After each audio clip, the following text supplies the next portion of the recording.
Alright everyone, usually if you're talking about Germany and you're a political YouTuber, you're probably mentioning it in the context of basically throwing people in jail for wrongthink. Sort of a dystopian nation at this point. As we've seen, it's like they just dropped an investigation over a couple of rappers that were referencing certain events during the 1940s, and they had a months long basically sort of trial to see, well, are they being anti-Semitic? And I guess they decided no, it's just rap music.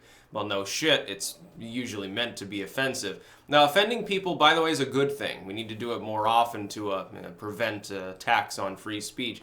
But it looks like Germans' intel agencies, the German intel agencies, may have been aiding the U.S., no less, from the very tail end of the 90s to about 2006 to spy on the Austrians. And so van der Bellen, it's like it's hard in the context again of talking to Germans or liberals within the U.S. because Bush was a neoliberal basically. It'd be difficult to get someone basically a socialist like van der Bellen to actually sort of get angry that he's livid and he's like, well, we demand an explanation because apparently thousands of targets were spied on. We're talking Austrian weapons manufacturers, people in the economic sector, literal government workers, high-ranking individuals. This looks a little bit like when Obama was spying on Merkel's private cell phone. And of course she's like, well, the ambassador must come and explain this immediately, and I want to fucking talk to Obama, and I'm pissed. And it's like, ultimately, you've got the same ideas as Obama. You obviously get along with Obama, and here you are. It's like a friendship ended with Obama. Now Hollande is best friend. It's a decent exhibition of something that I've talked about before. Here's what this signifies. It's beyond just, well, we spied on some Austrians. Okay, that's bad enough. Like, yeah, Bush liked to spy on people. Everyone knows this. After the Snowden revelations, you can assume you're being spied on at every given time by 3 or 4 different government entities. It's just the world we live in. It's improper. It's unacceptable. But pragmatically speaking, it does occur constantly. Everyone is spied on every electronic device continuously, and you live in a world that's a step from Skynet, really. Everyone's constantly got recording devices, even if you don't use them. Like, I don't even have a smartphone, and I go out somewhere other people do. Well, I'm still being basically passively recorded anyway. It doesn't even matter. We've literally turned ourselves into a surveillance culture without realizing it in the name of wanting to constantly text because, talking to people is no longer in vogue, I guess. You can't just make a phone call. You gotta text people. You use fucking Facebook Messenger, Snapchat, or some other crappy program, I guess. It goes beyond that, though. What this signifies, though, is the problem that I spoke about, which is what if nations use middlemen to spy on one another? Like, let's say the United States wants to spy on U.S. citizens. Why don't they just have another country spy on them? In a roundabout way, they're basically bypassing the Fourth Amendment protections of their own citizenry. They just data share with the British, and so the British conduct surveillance on some U.S. citizens, the U.S. conducts surveillance on them.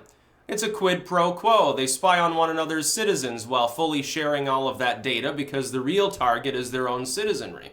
I guess the worry would be there'd be political or other groups within Austria maybe that wanted that intel too. Can you say that that's probably what happened? I think so. Of course, and probably some political opposition or some economic front or some military groups like, well, we want to go through the dirty laundry of all of our citizens, basically, at least those that are engaged in these important sectors of our society. We want their personal info, but under Austrian law, we need a reason to spy on them. Just fucking have the Germans do it. The U.S. has the best intel agencies, so they'll work with the Germans, and they can get all this info for us. What you could end up with is that even friendly nations, some political group or another manages to mobilize the intel forces of another country. They promise them something. Maybe they blackmail somebody. Maybe they're in cahoots together for some, conspiratorial reason. And then they spy on one another. By the way, when people suggested many years ago, I can remember when stuff like this was circulating, back when Facebook was still young, like we're talking 2007, people would talk about these sort of projects existing. And they got called conspiracy theorists. Basically, well, you must also be like, you think Elvis is still alive and you're a 9/11 truther and stuff.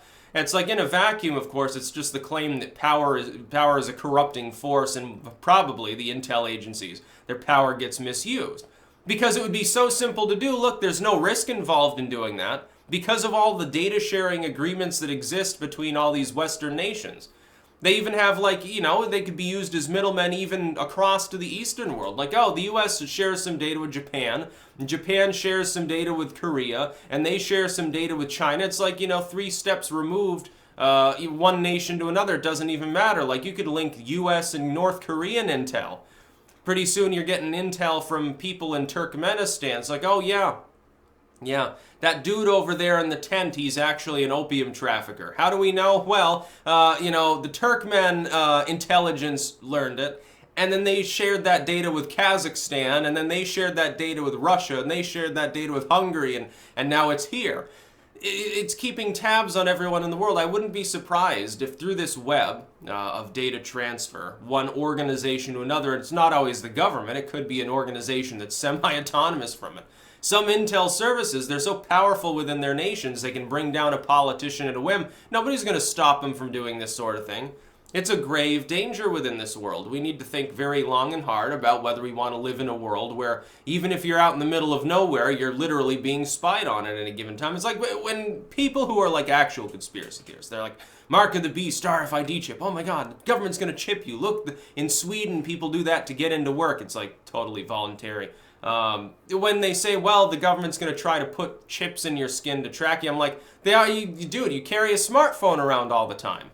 And even if you don't, 100 other people that you walk by have smartphones every day.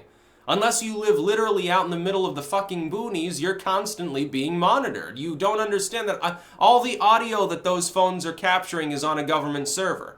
All the video that they're capturing, the government can turn on the audio and video recording systems of any smartphone in the world without the user even having the phone literally on at the time.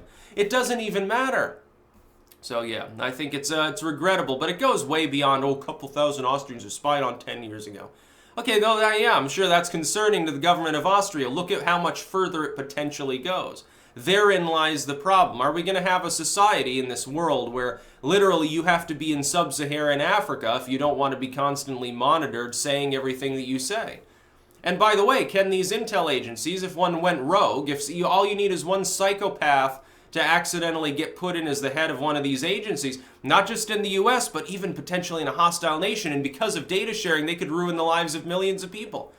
Oh yeah, just dump the dirty laundry, he says as he presses the button executing a program that will post it all online. Now, I'm giving all the user data to WikiLeaks. We'll let them sort you fucking out. That's about all. Peace out.